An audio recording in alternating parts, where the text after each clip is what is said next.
So, pretty similar bans, I imagine, would be coming Radiance out ban. onto this one. It's going to be a Doom, Lycan, Viper going out again. This guy, Dyer's you know, I don't ban. know what happened, but this guy probably hit the point where teams start first banning him. I mean, Radiance I'm not pick. ultimately surprised. Viper is a crazily strong hero, but I am sort of surprised because he seems like a hero that teams were able to figure out how to shut down. I mean, you look at him, he's got one castable ability. You kind of know what he's going to do. He's going to lane towards the mid lane and get that damage out with his passives 10 and seconds buy to a go. mech, become an early game team fighter, and yada yada yada 5 yada seconds. whatever. I don't know. This guy seems like a one-dimensional, two-dimensional hero, Reserve but time. if he's being banned out before the Dyer's Brewmaster, pick. that has to say a lot about what happened to both the Viper and what happened to the Brewmaster in terms of the recent meta. So Skywrath Mage gets picked up preemptively against the potential of a Brewmaster. Sna might be picking up the Brew again. And yeah, they go for it immediately. They pick up the Razor as well. Radiance pick. The Void's still in the pool, but also Shadow Shaman available as well. And typically Shadow Shaman takes priority over Void, but they go with the Void. Ban. And, you know, Void Skywrath Mage, that brings me back to, what is it, TI4 group stage? First game 10 I seconds watched, to go. you saw the Skywrath Mage and the Void come out, and you're Dyer's thinking to ban. yourself, wait a second. This looks nothing like like the past couple of weeks. What's happening? And now we take a look at this and we're like, yeah, okay. I gotcha. I got what's going on here. So, Faceless Void 10 and seconds Skywrath to Mage will be go. the first couple of pickups coming out from the Black Sheep. The 5 Sneaky Nyx seconds. Assassins with the Brewer and Razor. That's going to be theirs. Again, just ultimately incredibly Reserve time. meta-intensive lineup so far. And Radiance ban. with the Nature's Prophet pickup, with the Tinker pickup, or ban out, sorry, Nature's Prophet and Tinker ban out, you lose a lot of that global potential that both heroes bring to the table, I guess you could say. 10 And seconds to go. I won't say that these guys are like tier 1, tier 2 5 pickups. seconds.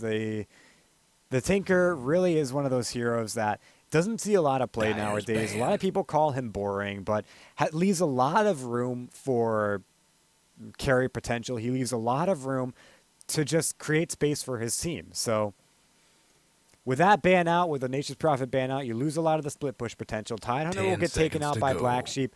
A little bit of a respect ban for IX Mike, I guess you could say. IX Mike, 5 seconds. probably that's one of his claim to fame heroes on top of the Clockwork. Reserve time. And overall, I mean, yeah, I can't really say too much about this. You'd have to forgive me because I cast this exact same lineup time and time again. So you can only say so much after you've talked about it over and over. You've beaten the dead horse with the stick, I guess you could say. That is all metaphorically. There is no dead horse, and I'm not holding a stick. Though if there were, I'd be beating it pretty hard. Because that's exactly what we're doing with this same lineup coming out. A lot of people say that they want to be going on with the new patch coming out, and I don't know.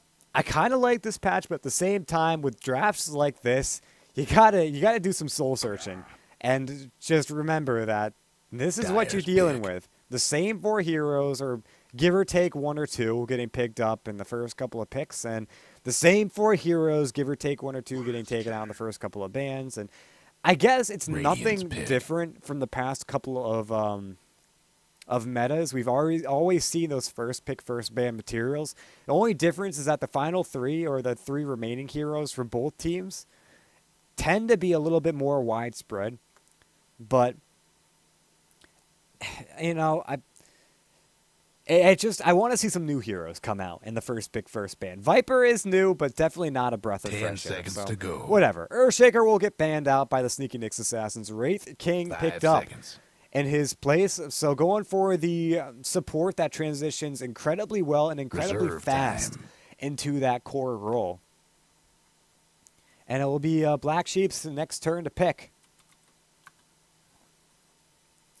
We'll have to see what they decide to go for. Now, Faceless Void, Skywrath Mage, and have already been picked up. Shadow Shaman still in the pool, as is Mirana. Shadow Shaman and Mirana both go fairly well together. B-Kid could still go for his Sand King play, but I haven't been seeing a lot of Dyer's pick. good things coming out of this B-Kid Sand King. We all know that he's an incredible Earthshaker. I see it time and time again, but his Sand King play seems a little bit all over the place. We saw in the last game the missed Burrow Strike, you know. I guess you can attribute that to the fact that both teams were lagging a little bit throughout the game, but still, I can't say that I'd be excited to see him pick up the Sand King again. Instead, they're going to go with the Jakiro, and this could be a B-Kid Jakiro, though I haven't seen it before. Jakiro has been picked up a lot recently and is turned into a heavy tower pusher. I mean, Reserve time. Goes in, melts down towers with the liquid fire, and really, you leave him alone in your lane, and all of a sudden, he's gone. Or, not he's gone, your towers are gone. The tier 1 goes down in a couple of seconds. The tier 2 goes down in a little bit more. The tier 4, tier 3s go down a little bit more, but they just disappear. It's like a magic trick. Jakiro, 2 heads, too much tower push, I guess. I don't know. I'm excited about Jakiro. I feel good about him. He's come into the meta kicking and screaming, where I used to say he was a terrible hero. And I don't know. I guess I've had a change of heart. I don't like his. I still don't like Ice Path. I think it's just, it needs something else. It's got the delay on the stun. It's got so much. It's really tough to hit if you're lagging, and even if you aren't lagging, Radiant's pick. It's amazing how many heroes just walk out after it looks like they've been hit by it. So Dyer's I don't know. ban. I think Ice Path needs a little bit of extra oomph, but already Jakiro has been shown to be an incredible tower pusher. So I guess we're just going to have to live with the Ice Path being the way it is in favor of the damage over time being incredible. 10 seconds Weaver to will go. get picked up by the Black Sheep. Not really taking advantage of the lack of 5 lockdown. seconds. Sneaky Nyx Assassins still have the Hellfire Blast on the Wraith King. But aside from that, all they really have are a bunch of slows and partial Radiant's lockdown. ban. So Weaver's going to have a little bit of time to Dyer's pick. weave through team fights. With the Chronosphere, he's going to be in a little bit of trouble. He doesn't have the best attack range, so hitting heroes from outside the Chronosphere is going to be difficult from him, and he's not going to be able to get the Scoochie out, but he will still be able to put out the Swarm if I think he can still put out the Swarm in the middle of the Chronosphere, which will help the Faceless Void deal some extra damage and leave Weaver to clean up at the after that one. So 10 seconds to go. Visage will be the pickup. Visage, rather, will be the pickup from the Sneaky Nyx Assassins. 5 seconds. Going for the fluff Visage. I think there is Radiant's pick. there is something about this guy being an incredible Visage player. I'm pretty sure there is, and if there is, I don't quite remember it. But Visage is just an all-around really strong support. He saw a couple of nerfs that really didn't take him down too much, but still hurt his ability in the early game. His mana problems, his movement speed just seem a little bit lackluster, and paired with the fact that he's got no real hard disable in the beginning of the game. Now, 10 paired up seconds with to the go. Rubik, he's going to have a little bit of extra time. I mean, a 5 little bit of extra seconds. leniency with the telekinesis from Rubik acting as that hard stun. Both, well, this is just really Reserve a time. aggressive support. He tends to want to be very pushy and very, very hard to deal with. And Rubik, a more defensive support. But looking at the lineup coming out from the Sneaky Nyx Assassins, I wouldn't be surprised if this was a safe lane Razor, an aggressive trialing with Wraith King, Visage, and Brewmaster, and then Rubik taking the mid lane. In fact, that feels like a little bit, feels like a better option than the alternative, having Rubik and Visage support with a carry Wraith King right off the bat. So, I don't know, we might be looking for that one. They want to go ahead and shut down the Faceless Void as much as possible. The downside is that if that tri-lane gets dodged, Rubik, Visage, and Brewmaster all need that level 6 really quickly. And if you put them in an aggressive tri-lane, then if they can't find kills, they fall behind on XP really quickly. So, with Sniper banned out, TC, he doesn't want to play him. He doesn't want to play against him. Takes him out in the last ban. the Batrider will get banned out by the Black Sheep, who are looking for their last pick here. 10 seconds to go. And I imagine it's going to be their mid laner. 5 Now, seconds. anything aside... Invoker, okay. That makes sense. Put the Grand Magus up against the Arsenal Magus, and we'll see what happens. Who picks up Rubik? That really is the difference between if he played as a mid or played as a support. Sna will grab the Wraith King. He's not a support player. So I imagine he will actually be playing the mid or aggressive or safe lane Wraith King.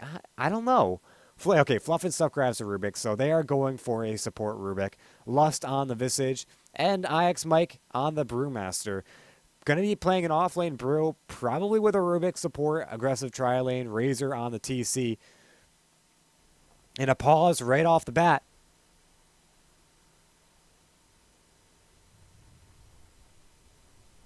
As we'll go ahead and use this pause to introduce the teams. We've got Before 550 or Lust on the Visage for the Sneaky Nyx Assassins. TC on the Wraith King.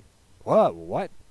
TC on the Wraith King. I thought that was Sna Wraith King. All right, it is going to be a carry Wraith King right off the bat. Sna will be on the Razor, Fluff and Stuff on the Rubik, and IX Mike on the Brewmaster. Meanwhile, System S WWD will be playing the Arsenal Magus, the Invoker. Justin on the Weaver with Fanny on the Jakiro, Bloody Nine on the Faceless Void, and B-Kid on the Sky Wrath Mage. So with a pause coming out right now, I don't know. I'd have to say that this is going to be a mid-Invoker. I don't see Invoker take too many other positions. And just the fact that it's being played by WWD is enough to pretty much assume that it will be Invoker. B-Kid, meantime, he's going to be the support Skywrath Mage, and Fanny with the Jakiro. I haven't seen B-Kid on Skywrath before, and I'm excited to see how he fares. I might be doing a little bit better than Fanny, as it looked like some of those Mystic Flares last game were a little bit off, but I don't know. This could mean that he's going to be playing a more aggressive Skywrath, whereas Fanny plays a more defensive style. Justin on the Carry Weaver means that, well, that's going to be a Carry Weaver. Nothing more to say about that, and Bloody Nine will be sacrificed to the hard lane. Where Faceless Void, he should be able to get XP very, very quickly, but gold he's going to struggle with. Unfortunately, Faceless Void doesn't need gold.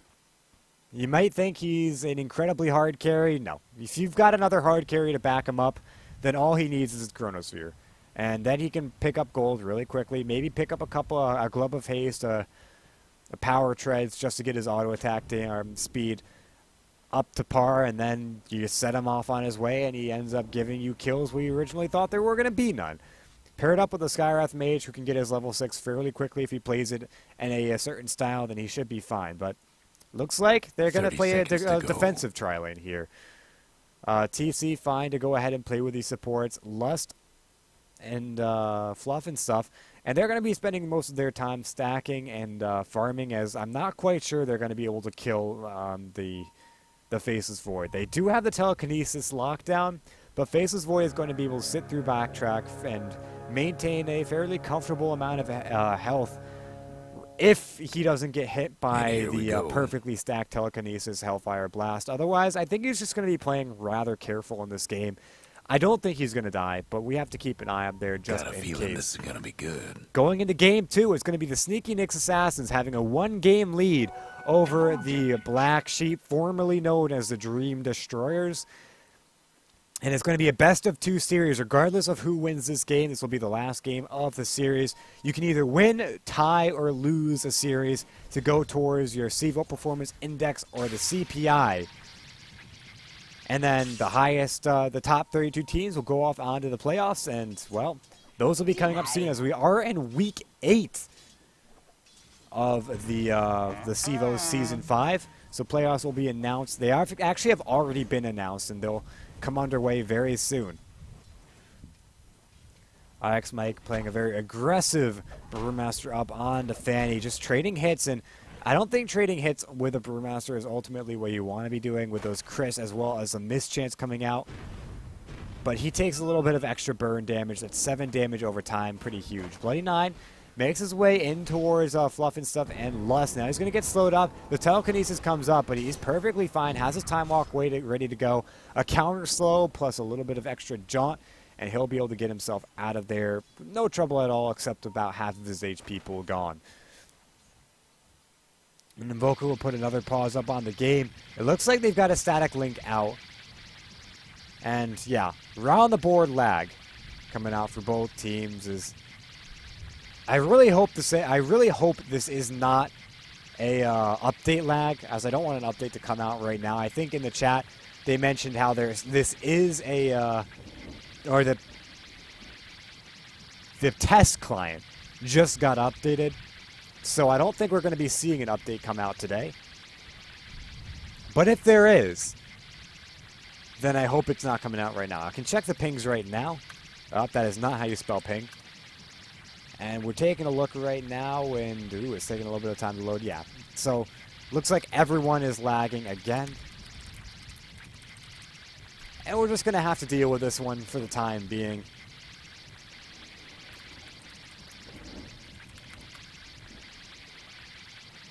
Oh, man. Yeah, I hate the servers right now. I don't think this is a DDoS. If I remember correctly, the guys who are in charge of that one got caught. I don't know what the story is behind that. I don't really care what the story is behind that. But, yeah, I think we're just going to have to wait out this lag, just like every other lag spike we've got. Really, lag is one of those things that makes it really hard to play with, especially when you've got heroes like Brewmaster on the field, when you've got heroes like Rubik on the field that require pinpoint accuracy. Even Weaver and Skywrath Mage, they all require just being able to let out your spells immediately when you want them to go out and have no issues with offsets or clicks not registering. I don't know, but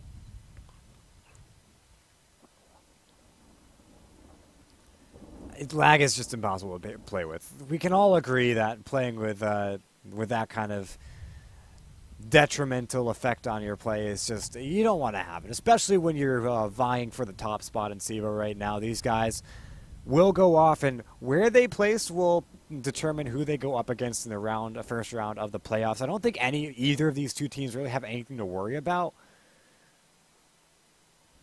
going into the game, but going into the playoffs, but still, neither one really wants to risk going up against a higher tier team, and an early knockout has happened. I mean, last season we saw E-Hug. They were top, actually, above Sneaky Nyx Assassins last season, and they got knocked out like first round because they went out and they got kicked out by a team that really upset everything. And then they got put into the lower bracket where they faced another really strong team. I think it was CMB, and they just got knocked from there on. So I think that neither team wants to have to face up against that last time. Sneaky Nyx Assassins, the returning champions from last season, and looking pretty good in this season. I mean, I think they are undefeated aside from one series. I can go ahead and check that one out for you guys. Taking a look, yeah, they dropped only one series so far in Season 5, and they tied another. I'm pretty sure that was up against Flipside or No Earth Spirit. Yeah, I think it was up against No Earth Spirit. I can check that more, but it's a little bit more intensive to look for. I don't know. But either way, Sneaky Nyx Assassins, they are 12-1-1 so far in the Season 5. The Black Sheep, formerly known as Dream Destroyers, minus Moon Meander and Enso, instead picking up B-Kid, and I can't say who Enso was replaced by, but they're 9-0-4 right now, dropping 4 complete series, which is rather surprising to me. Couldn't imagine who they dropped it to, as Union Gaming, they tied with Black Sheep. No Earth Spirit also tied with Black Sheep. I think Flipside even tied with Black Sheep. No, I think Flipside got a 2-0 on the Black Sheep. Man, I feel really I'm gonna go actually check this one out. One sec. Let's take a look into this. Got to go into the back, the special CEVO pages as I have access to, being the perks of a caster, I guess you could say. Let's take a look here. So we're going to be looking at the Dream Destroyers, taking a look at who they actually dropped to.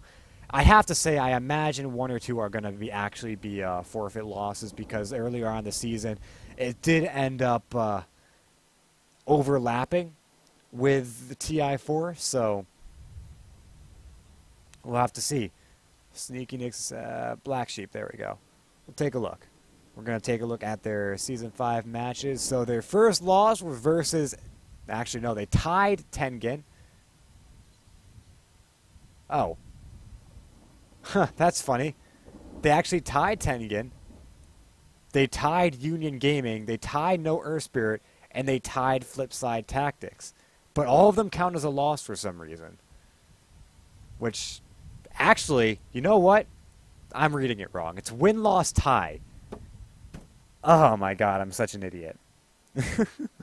So actually, Sneaky Nick's Assassins, it's still the same. They're 12-1-1, so they've lost one, they tied one. But the Black Sheep, they haven't lost a single series. They've tied 4 and they've won 9. So they actually, I think they're doing a little bit better in terms of CPI than Sneaky Nick's Assassins. I can take a look at the standings right now. Looking at Dota 2. Oh, that's not what I want to be. That's not exactly what I want to be looking at here. Our current standings are as such. If I can find it. No, I cannot. God, I'm feeling really pointless right now. There we go. Standings. Okay, so Sneaky Nick's Assassins are at the top. Flipside Tactics are second. Rolo's Rascals are third. No Earth Spirit coming up fourth, with Black Sheep fifth so far in the standings. And actually, Holcoda beneath the Justice League, beneath Dust Gaming. So Union Gaming have actually are ninth so far in the standings, which is really interesting. I mean, they're doing incredibly well, but I guess it's against who you face. They've had to suffer through a lot of forfeit wins, and forfeit wins don't actually count towards your statistics. So just teams not showing up, dropping out. That's every real amateur tournament, pro-am tournament has to deal with that. But we will have another. I guess I'll take this time to plug out CEVO right now. We are actually debuting or re-debuting our main division next season, where the top 32 teams not only play in the playoffs for this season, but they get pushed on, they get invited to join our main division. And what happens there is more teams are that they're expected to play at a higher level, where it's not any average Joe and his team can go ahead and get unfairly placed up against the Sneaky Nick's Assassins. No, it's teams that have played through this season, have shown to be worthy enough to go on into the next season and consistently play against the Sneaky Nick's Assassins, teams like the Sneaky Nick's Assassins, teams like the Black Sheep, and come out fairly strong. So that's what the main season is going to offer next for Season 6. Season 6 still is going to have an open season, and it will all be free to play, by the way. But there's still going to be an open season. But what it means is that the main guys will get a big prize pool to deal with, and then the open guys, they still get a prize pool, so that teams that aren't your Black Sheep or aren't your Sneaky Nick's Assassins will still have a chance to win the money. And then they will get invited. The top teams from the open division get invited to play in the main division, and the bottom teams from the main division, I think, get pushed back down to the open division, maybe. Either way, what happens is over time, we accumulate players in between open and main. We accumulate different things on with that. And, yeah, ultimately...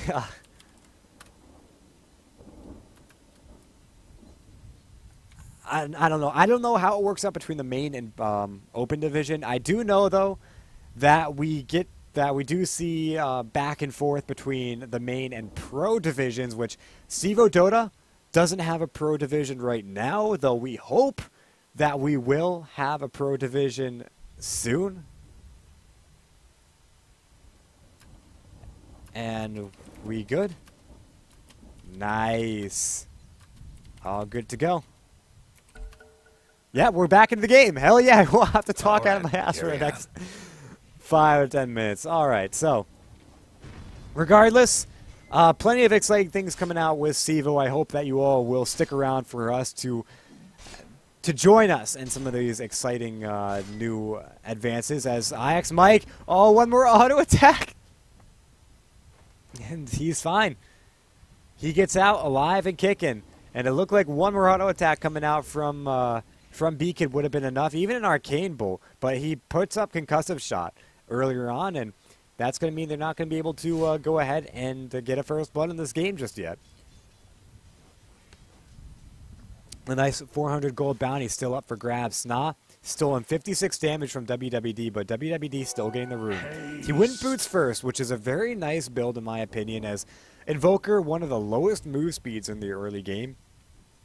The boots first build is going to allow him to really stay away from the Razor WWD, and that's one of the main things that you look for when you're looking at a Invoker or when you're looking at a Razor, is ability to stand up close to the enemy and I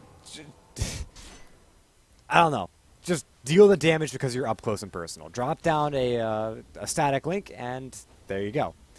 You get the static link damage, you get the damage on top of that, and the auto attack damage just becomes incredibly hard to deal with. So I don't know, very slow early game. No first blood 2 minutes in, even 1 minute in.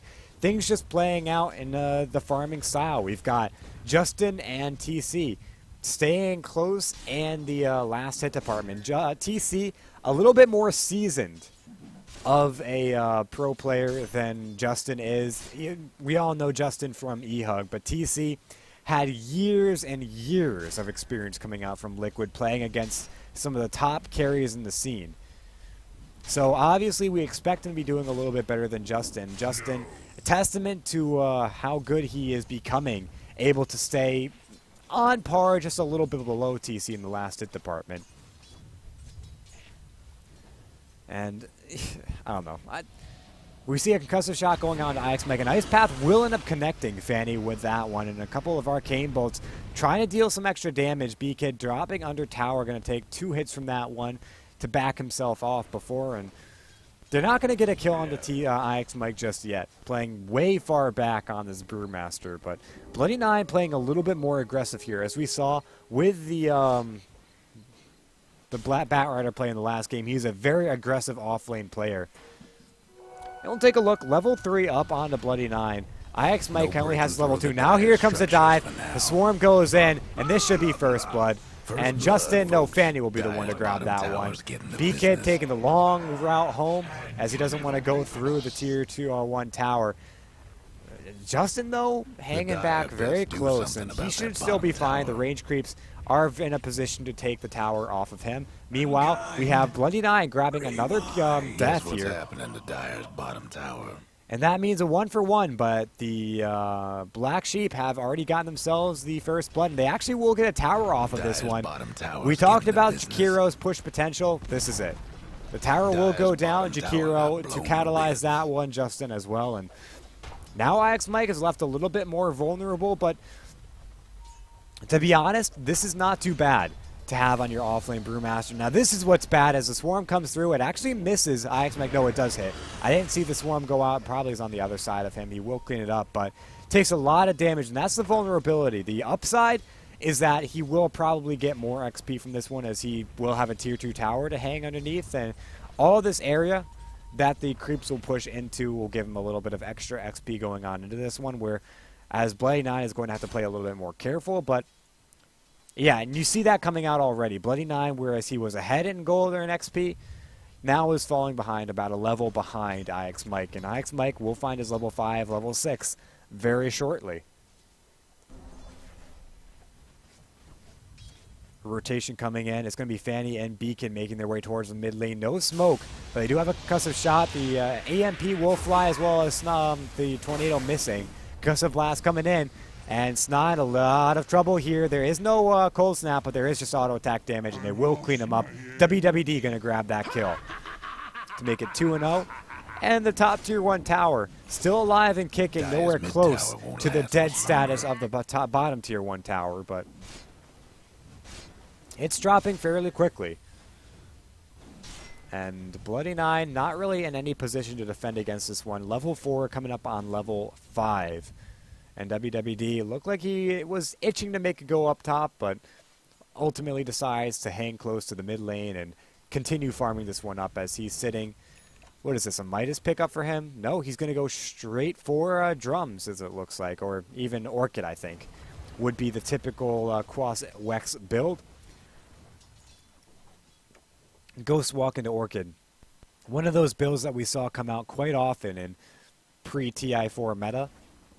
And we saw a comeback of the Hand of Midas going into TI4, but this Orchid build, not weak in any respect, and definitely a really great build to initiate on, as well as early game teamfight potential. It also stops pushes very well and hinders heroes like your Brewmaster from getting the Primal Split off, as the EMP is great for stopping your Wraith King. So we'll see what comes out of that one, but Justin getting some free farm on the bottom lane. He has his Midas out and running. He's looking to grab that Lincoln Sphere pretty soon if that's what he's going to go for. But TC has a Midas of his own, and both maintaining equal farm. We'll take a look at the net worth. In fact, it's going to be Justin on top because of the kill and the tower.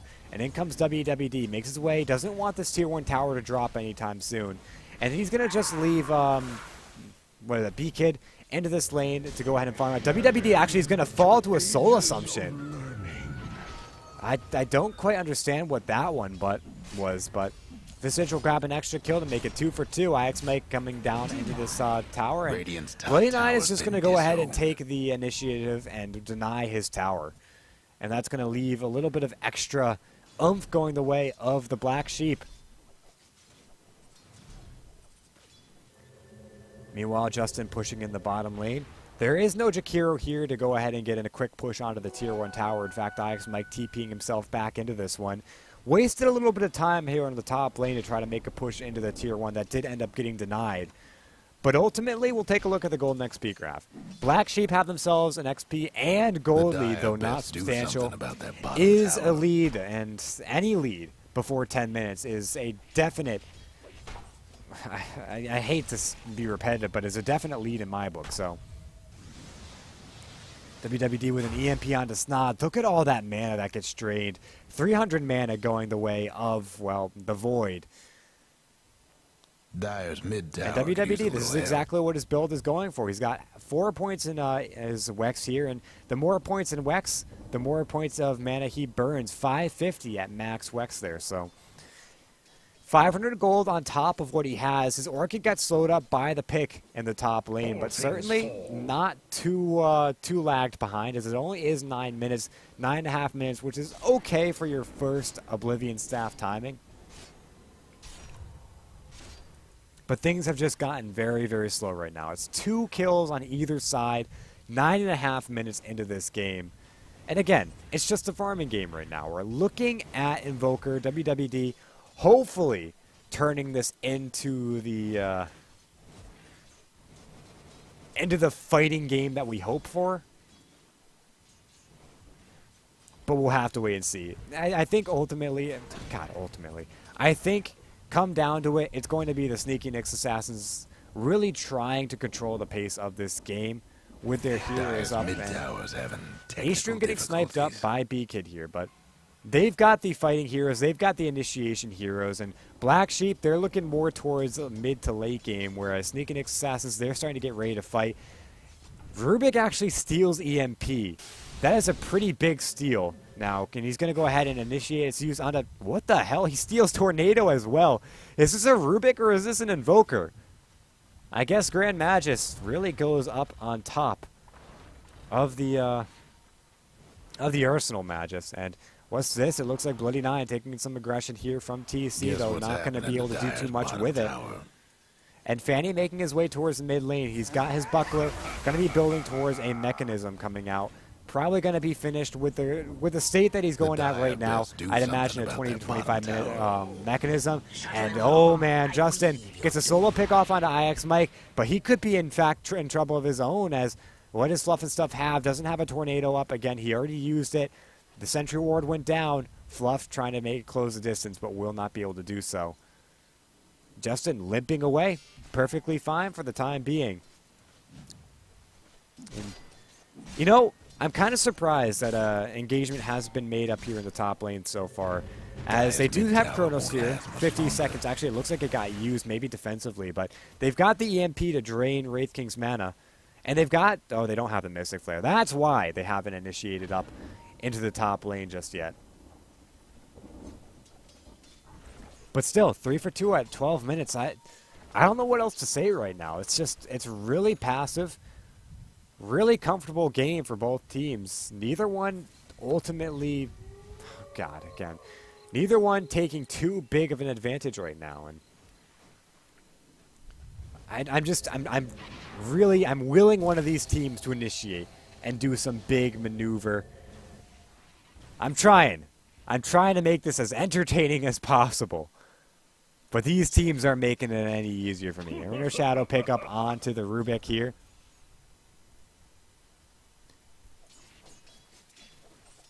We'll see. Nick's IX Mike farming up the jungle for the time being. 550. Lust doing the same. Gonna try to pick up his Aghanim Scepter really soon. But 12.5 minutes and we still haven't seen an actual engagement.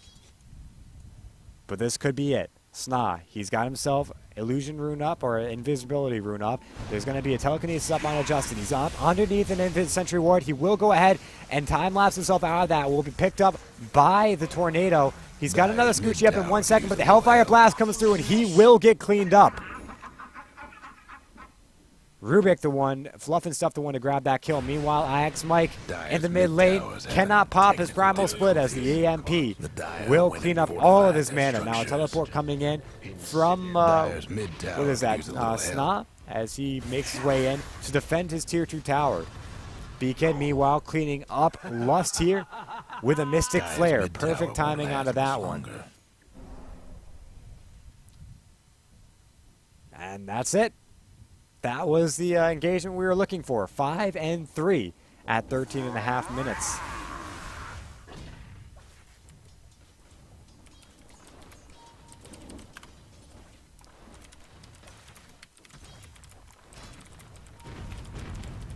Yeah, just laying down some information there in the chat. Black Sheep, for those who do not know, is for the old Dream Destroyers. Fanny, hold on. He's going to take some damage in the mid lane. He will go down. EMP goes out. Sna loses all of his mana. The Familiars will go ahead and stun out WWD, or at least trying to, forcing out the disengagement. But in comes Bloody Nine. He's got a DD rune, looking for the bash. Didn't quite get lucky on that one, and Sna should be able to get away from that. In the meantime, things just slowing down again, as TC and IX Mike pushing down in towards the bottom lane. Having technical difficulties. Dire's mid tower. Mid tier 1 will fall. Now. Bomb tier 1 might be soon to follow. Radiant's bottom tower's seen better days. Yep, TC will just continue laying down on this bomb tier 1 tower. He's got a Midas, he's got a Blink, ready to go, but his own tier 2 is taking a lot of aggression right now. Sna will pop out the static link, but will get canceled immediately due to distance. And tower ain't a pretty sight right Justin, now. As well as Fanny, just dropping down some incredible damage. You see, with a couple of liquid fires, it's already at about 1024 HP right now, and Justin isn't gonna let this one go without dropping it. The bottom tier 1 does end up dropping.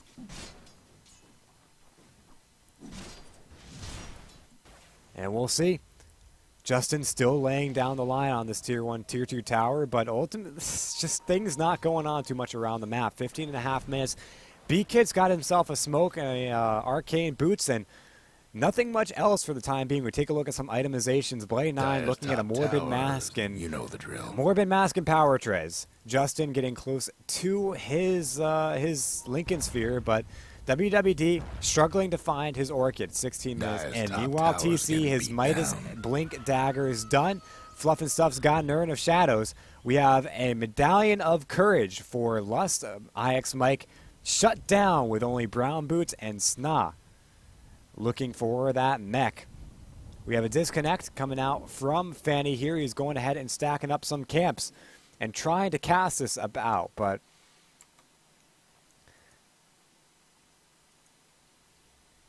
man, I don't know. I don't know. We got to pause. I don't know what else to say about this one. Just going to go ahead and wait for Fanny to come out. And I don't know. Enthusiasm.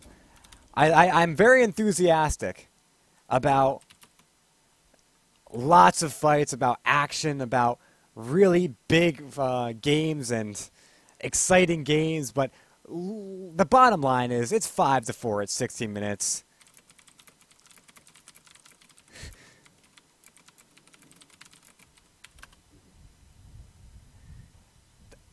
What else is there to say? You've got Midas is out on both teams. Both are just farming it up, and you can talk about the ebb and flow all you want at this point in the game, but really it just comes down to which team takes a better fight.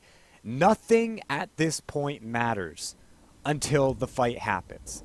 All it is drying out the tinderbox. It's adding more and more fuel to the will-be fire. Because a team that takes a convincing team fight after this point in time is the team that wins, I have to say. Give or take maybe a couple of all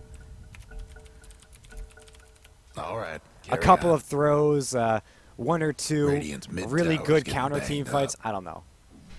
The Dire might want to mine their top tower. Radiant's mid tower's coming apart. We'll have to see, though. We're waiting on one team to be that aggressor, take that team fight. Roshan will be attempted by TC and Sna. Now they do have the life steal coming from TC to help them out here. And now here's the initiation. It's going to be Bloody Nine coming in on this one. Drops down the Chronosphere. Will catch Roshan as well as Lust. Now the Lust will drop down really quickly. Justin going in, trying to clean up Sna, and it will be successful. They dropped the Macro Pyre for that one, but I think that was what they needed to pop them into this game. They're not going to go for Roshan just yet. Instead, going to go for the D-Wars. TC blinks in, cleans up Fanny, but in comes a concussive shot. Fanny's still alive for the time being, but will end up dropping. WWD chasing in. Ice Path will block the retreat for TC, who's not done. He's still being aggressive right now. A 2-for-1 as it comes down to be. And no left attempt on Roshan. They're just going to let that one sit for the time, simmer on the back burner.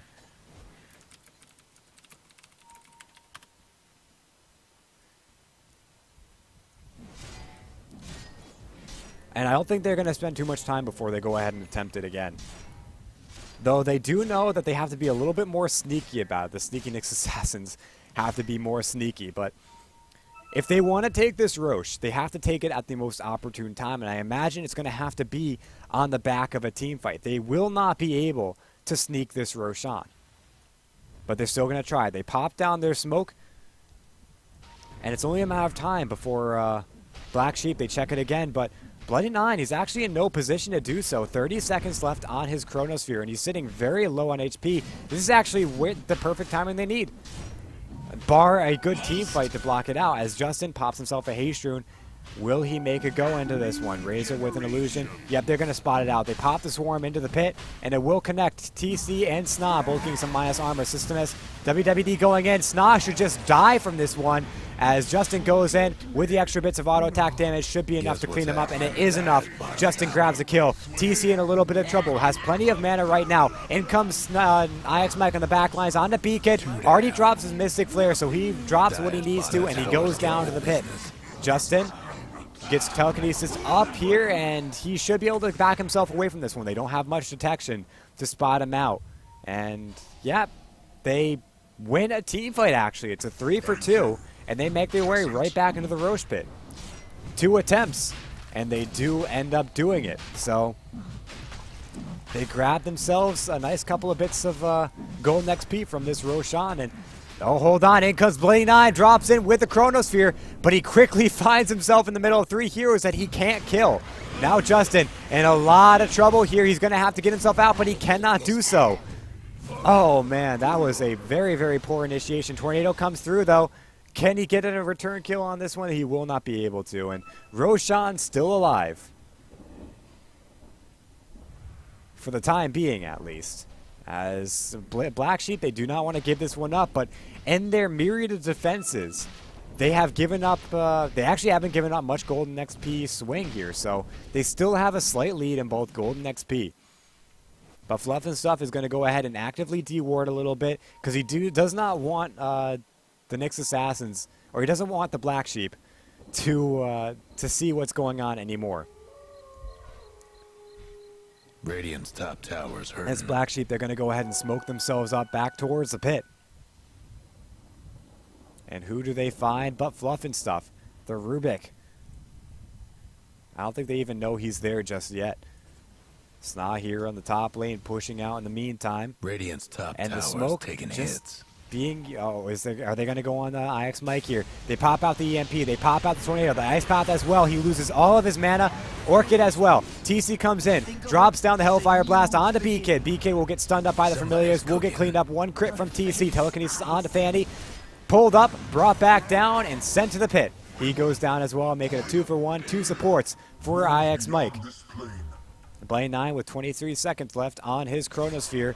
Can this finally be the Aegis of Immortality going down the way of Sneaky Nyx Assassins? We see the rotation coming in from WWD. Can he get there fast enough? No, Roshan. He's going to drop.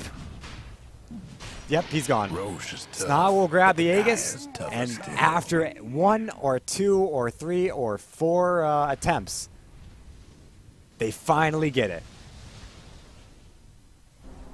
Very nicely, I don't know if that's nicely played by Nyx. That was, what, the 3rd or 4th attempt to do so? So getting it after that much, they make it 11 for 10. It's 21.5 minutes, and with the Roshan Golden XP under their belt, you can see the graph starting to go south. Actually, they grabbed themselves an XP lead now, but Sna, he's actually going to be very aggressive here onto the mid-tier 1 tower, using that Aegis to flaunt his unkillable status. Now, there are 2 heroes with double lives. One, though, 1 EMP will fix that. Now, the EMP flies out, and he will lose all of his mana, and yeah, he cannot, actually, he only had 100. No, he does get the Reincarnate off. Blade 9 gets cleaned up. B-Kid, Soul Assumption to fly out. He will go down. Now, it's going to be thrown up into the air. WWD will pop the Ghost Walk, but the fact still stands that was a 1-team fight on the side of Sneaky Nyx Assassins. Blade 9, though, buys back. What can he do? 90 seconds on the Chronosphere. Just has to wait this one out as a tier 2 tower. Could end up dropping as well. EMP goes out, but IX Mike blinks himself away from this one. And TC blinking away to try to find Bloody 9. Will not be successful in doing so.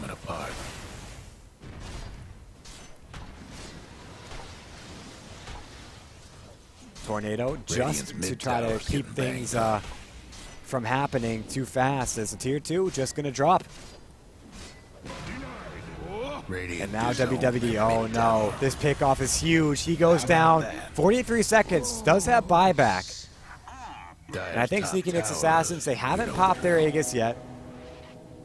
They did end up popping the Reincarnate onto the onto Wraith King. TC, though, 90 seconds before he has that one back up and running.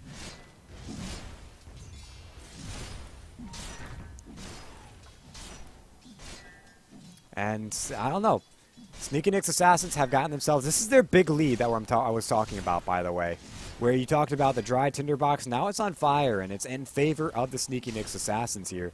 As looking at it right now, taking a look at Golden XP, they've gotten themselves a fairly comfortable lead. 5,000 XP, only 1,500 gold, but that's to be expected when you've got Justin farming on the enemy team with the Lincoln Sphere already completed. 1,400 gold on him.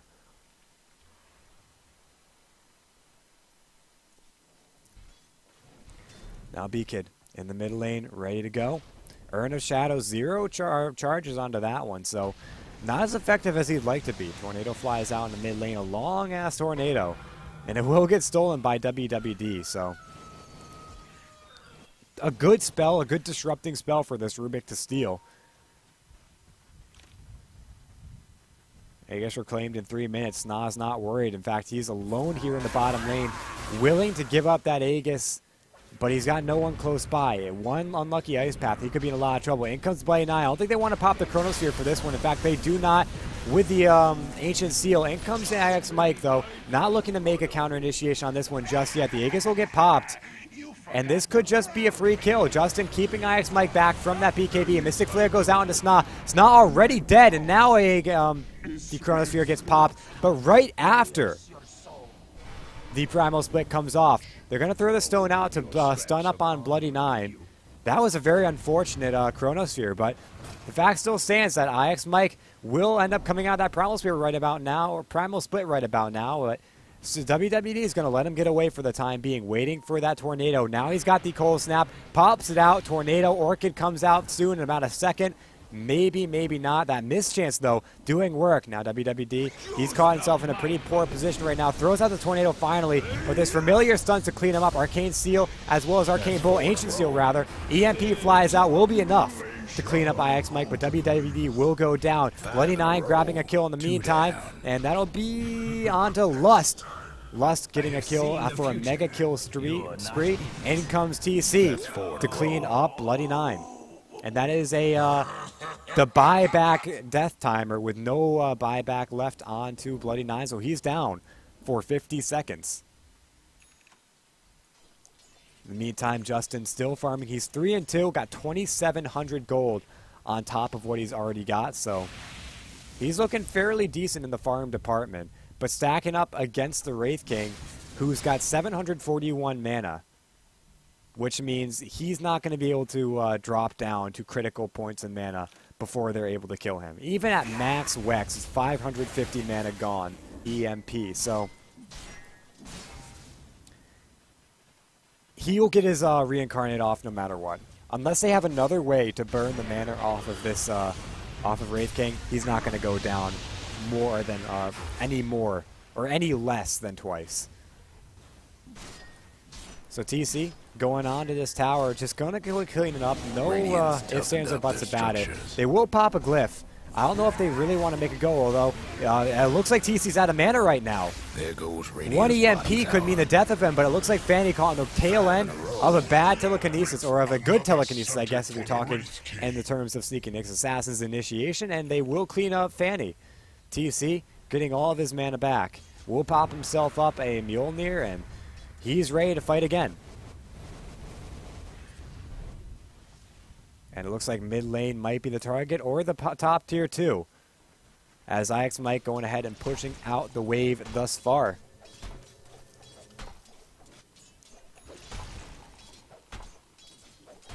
But the push out will be a long and tedious process for the time being, as the farm just continues to happen. Justin will pop himself a Desolator, which is a great iron to pick up, but he's really got to do something about the Brewmaster's mischance at the moment, because that's really what's killing him. We're going to see, oh, they're going to pop a Chrono just for fluff and stuff. That's some really severe hate.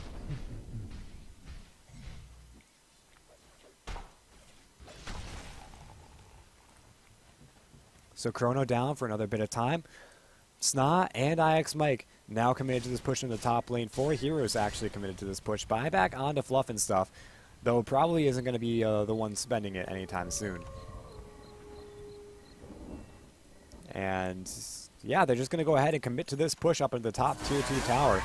WWD going to throw out Tornado EMP to try to burn some initial mana off of TC. That does reduce all of his mana. He will not have enough for the Reincarnate. Will get bottled up, I think, before. And actually blinks in now. EMP off for another couple of seconds. They need to clean up TC, but they can't do so right now. They're instead just going to go for the disengagement, as Fanny will be the collateral as well as the tier 2 tower.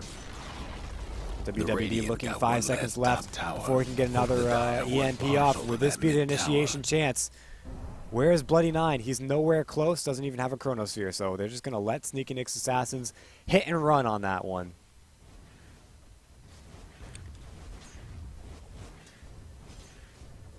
Bloody 9 just going ahead and split pushing for the time being. Fluff and stuff, the quick scoochied up 345 base movement speed, or 345 movement speed Blink Dagger carrying Rubik. Guess what's happening to is looking for tower. Bloody 9. Can he get initiation off onto him? In fact, he's just going ahead and sticking in the jungle for the time being. Bloody 9 playing really, really far back in his own jungle here. Does have a TP scroll to get himself out of a sticky situation. But he could just make a go here into his own jungle. It looks like Fluff and Stuff, though, playing it safe, backing himself out, knows that his team is nowhere to be found. And the Black Sheep are just hanging out right now. They spot out a DD rune here on the top lane. That's going to go the way of Skywrath Mage. More so to just deny that from the Sneaky Nyx Assassins. Who, speaking of, are still farming incredibly well. We take a look at the gold graph, and yeah, they've gotten themselves a 3,000 gold lead. XP is sitting around 5,000, but not getting any lower. And the farm just needs to come out a little bit faster onto Justin. Again, he's got to have some way to deal with the mischance of the Brewmaster and hopefully clean up those Brewlings really quickly if the Brewmaster's Primal Split does come off. If not, then clean them up before the Primal Split comes off. And Invisibility. at the moment, Brewmaster, again, it feels like the last game where the Brewmaster wasn't the #1 problem on the side of the Sneaky Nyx Assassins. It was, in fact, the carry. This TC on the Sniper last game. This game is going to be on the Wraith King. Goes out for the Hellfire Blast on the Fanny, who is not long for this world. You can't do that, Fanny. You can't play this far out ahead without a Tier 2 tower and expect to get out alive. The TP was just a desperation TP at that point. Not even sure he knew that the Wraith King was close by.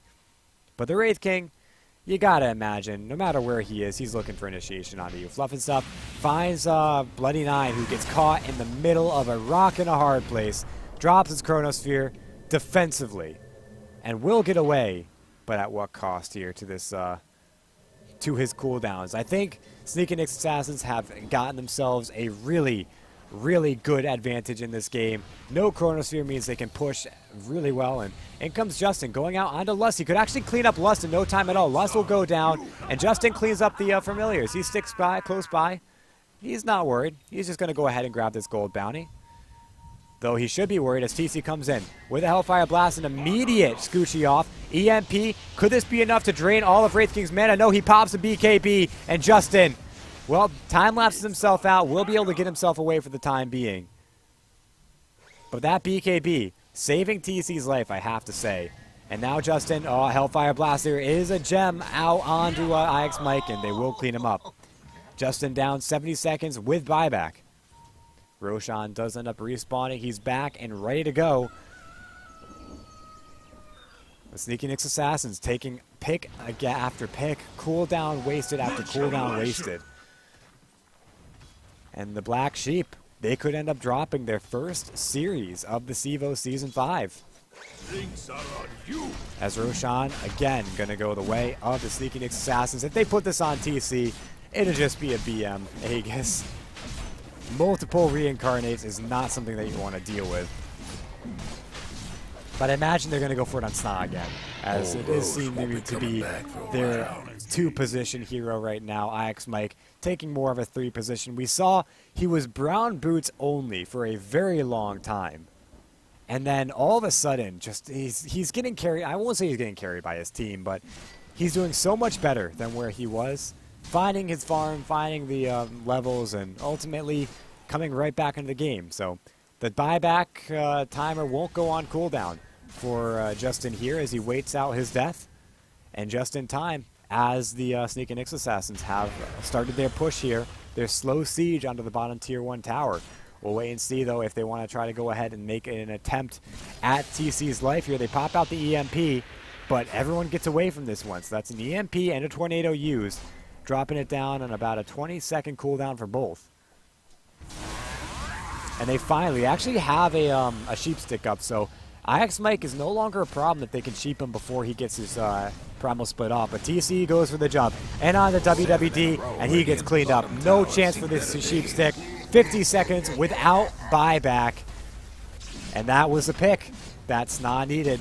They are looking to take game 2 now, as I don't think without the Invoker, there is any way for Black Sheep to make a return into this game. In comes Bloody Nine. He goes to the Chronosphere, but it will miss on everyone. And that's it. That is it. Justin trying to go ahead onto the Brewlings. He's going to go and clean up the... Oh, Fluff and Stuff finds the Chronosphere. Will drop it down onto 3, but Void not affected. Justin Time lapse is out, but not long for the world. It looks like the Lincoln's popped with the Soul Assumption. But Bloody Nine jumps in for the slow, no chrono, and will get cleaned up. 2 TCs, just pure right click. The bottom racks have already fallen. And that's, I gotta say, that's about it. IX Mike, he will get orchided up. WWD back in on this one. He gets cleaned, but WWD will go down. No, 4 staffed away. Familiars, Justin looking to try to pick them off one by one. But back into the TC goes. Cleans up B-Kid. Pops down to Blade Mail. Not worried at all. This guy is just purely man mode right now. Justin running away. Can he really want to run away from a Wraith King right now, though? I don't think so. Wraith King going to go in. Time lapse out. Justin trying to get away. And it looks like he will do so for the time being. But the racks have gone on the bottom lane. And I can't say that Black Sheep have gotten themselves a are in too good of a position right now. As Dire's Towers, yep, are having technical difficulties. They are, well, actually, Radiant's Towers are having technical difficulties. They're dead. Dire's Towers, they still have 2 tier 2s up, one of which is in deny range, the other of which pretty healthy right now. The tier 3 also very healthy, and ultimately, or when it comes down to it, I think Black Sheep, they need 1 or 2 amazing team fights off the back of heavy, heavy mistakes from the Nyx Assassins to have a really good point in this game. Bloody Nine will go ahead, blink on into this one, drop a chrono onto Fluff and stuff, but now the mischance comes out. He will go ahead and purge it off with the BKB, out onto IX Mike. Can they get them before the chrono, the Primal Split goes off? They cannot do so, and Fanny, he should end up taking a fall here. They prop Cyclone up onto the Faceless Void. B-Kid, well, he will get the time lapse off. Survives for the short amount of time. But TC goes in. Can he get the Hellfire Blast off on the B-Kid? B-Kid gets himself away. Perfectly fine for the time being.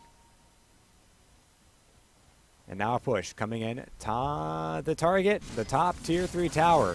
And I don't think there's any way you can stop this Wraith King right now. He is too far gone. 3,100 gold on top of the Blade Mail, BKB, and Mjolnir, and his Blink Treads. Just so much gold onto this guy. So much farm onto this guy. And, yeah, the story is told in the golden XP graphs. 5,000, 7,500 rather, and gold, 7,500 in XP. 37 minutes into this game, the score is 24-19. And in comes the push onto the top tier 3 tower. Sna, with no Aghanims in sight, but still has his Aegis ready to go, will just pop up on the high ground. No fear, wants to burn this Aegis. And even the damage that they're doing initially just doesn't seem to be enough to really make him worry about his life right now.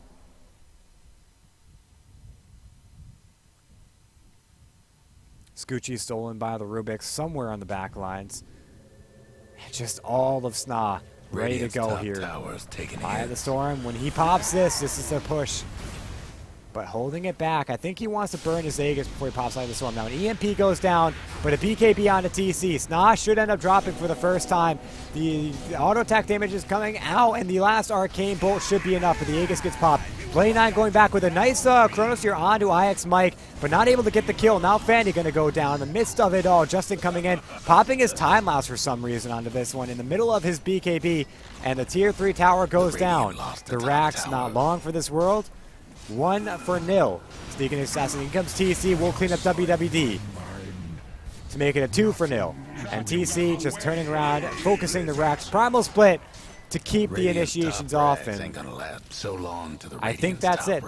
Justin, it looks like TC diving really far. He's got his Reincarnate up and ready. He's not fearing anything right now. Blade Mail comes out onto him. Racks have been cleaned up in the top lane and the tap out. They are done. GG. A 2-0 performance goes out for the Sneaky Nyx Assassins as the Black Sheep, formerly known as the Dream Destroyers, could not stand up to the onslaught that was the Sneaky Nyx Assassins.